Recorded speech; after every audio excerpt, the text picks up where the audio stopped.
Bangladesh national টিমের 3জন গুরুত্বপূর্ণ cricketer কোনো ধরনের হিসাব নিকাশের মধ্যে পড়েন না।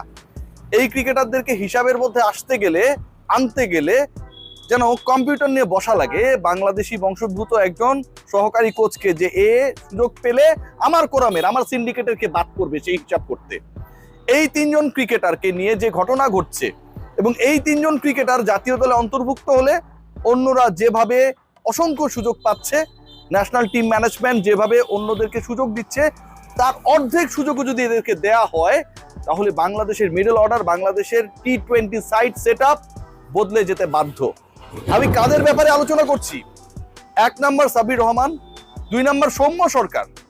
লাস্ট যে ম্যাচটা খেলেছেন, ইন্টারন্যাশনাল ম্যাচ খেলেছেন, he scored 93 runs against the same opponent right now Bangladesh playing West Indies. এবং আরেকজন হচ্ছেন আকবর আলী। এই 3জন ক্রিকেটারকে সকল ধরনের রাডারের বাইরে, রাডার ফাঁকি দেওয়া কিছু বিমান আমরা দেখি না, ভারত পাকিস্তান যখন গ্যাঞ্জাম লাগছিল তখন তারা রাডার ফাঁকি দিয়ে একে অপরকে আঘাত করছিল, সেরকম কিছু যেন একটা চলে এসেছে। B-52 বোম্বার্ড বাংলাদেশ দলে এই 3জন ক্রিকেটারকে নিয়ে, তাদের ইনভলভমেন্ট নিয়ে, ইনক্লুশন নিয়ে, চিফ সিলেক্টর থেকে শুরু করে ওই বাংলাদেশি বংশোদ্ভূত কোচের বিশাল অ্যালার্জি। কোন ধরনের ওষুধে অ্যালাট্রোল, অ্যাট্রিজিন যেটাই খাওয়ান না কেন, এই অ্যালার্জি যায় না। এই আলোচনায় যাবার আগে একটা সত্য ঘটনা আপনাদের সাথে শেয়ার করি। কিছুদিন আগে মিডিয়ায় নিউজ হয়েছিল, দেখুন মানে কি একটা অবস্থা আমাদের, যে মোহাম্মদ আশরাফুল সালাউদ্দিনকে রিপ্লেস করতে পারে, অ্যাসিস্ট্যান্ট কোচ হতে পারে, ব্যাটিং ডিপার্টমেন্ট নিয়ে কাজ করতে পারে। মোহাম্মদ আশরাফুল যদি ব্যাটারদের ব্যাটিং টেকনিক, মানসিকতা নিয়ে কাজ করে, ভাই আপনি চোখ বন্ধ করে চিন্তা করেন না, সব ভুলে যান। সেটা কি কোনোভাবেই, কোনো অ্যাঙ্গেলেই, কোনো হিসাবেই সালাউদ্দিনের থেকে খারাপ হবে? নিশ্চয়ই হবে না। এই নিউজটা হওয়ার পরে কি হয়েছে জানেন? চট্টগ্রামের রেডিসনে বাংলাদেশি বংশোদ্ভূত একজন কোচ, তিনি হেড কোচের সাথে, ফিল সিমন্সের সাথে ঠাট্টা করেছেন আশরাফুলের ক্যালিবার নিয়ে। মোহাম্মদ আশরাফুল শুনছেন? খোঁজ নিয়ে দেখেন, ঘটনা সত্য। আপনার অনেক ছোট ভাই ব্রাদার টিমের মধ্যে রয়েছে, খোঁজ নিলেই জানতে পারবেন।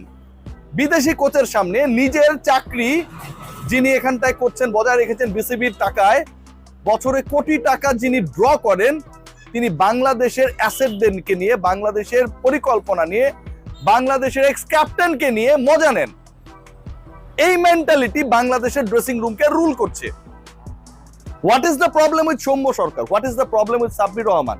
And what is the problem regarding আমাদের প্রিয় ক্রিকেটার, আন্ডার-19 ওয়ার্ল্ড কাপ জয়ী ক্যাপ্টেন আকবর আলী? আকবরকে নিয়ে সমস্যার জায়গা কি জানেন?